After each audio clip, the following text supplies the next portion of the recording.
Allah Azza wa Jalla, for example, commands in Quran in many places. One of them, for instance, "U'budu rabbakum." "U'budu rabbakum." Enslave yourself to your master.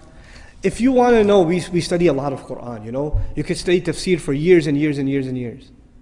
And somebody, my teacher asked me actually, one time I was studying with him, and I'd been not years, I was studying Quran with him for like 6 months, and he asked me, give me the summary of the Quran, one sentence.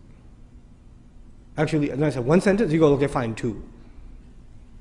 So he wants a summary of the whole Quran in 2 sentences.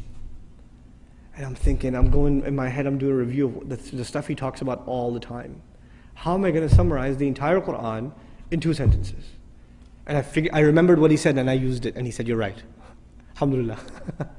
Here's what it was. Number 1, accept Allah as master and accept yourself as slave. A lot of people accept Allah as master, but they still don't accept themselves as slave. Just accept it. Internalize that He is master, you are slave.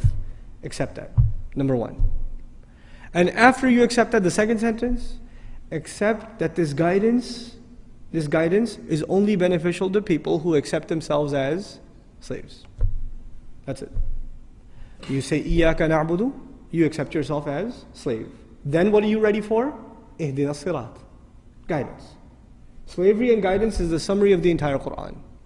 The Quran began with slavery, Iyaka na'budu.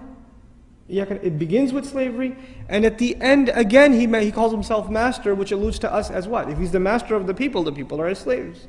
Ends with slavery. So this is the heart of the matter. A lot of people have no hard time accepting Allah as the creator. That's okay.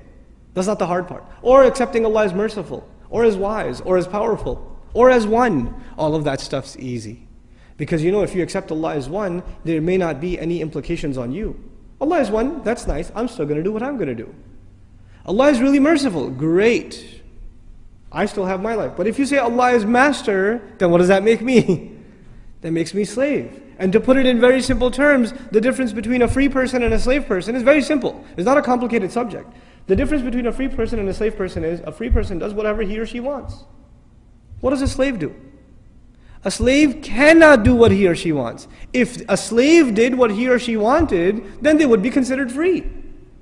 The only thing that makes them a slave is they do what the master wants.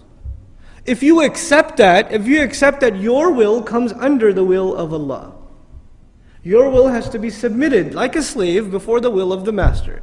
Then you've understood what this book is, what this message is. That's the summary of this message. It sounds very simple. I mean, it takes 5 minutes to explain, but internalizing that is a lifelong struggle.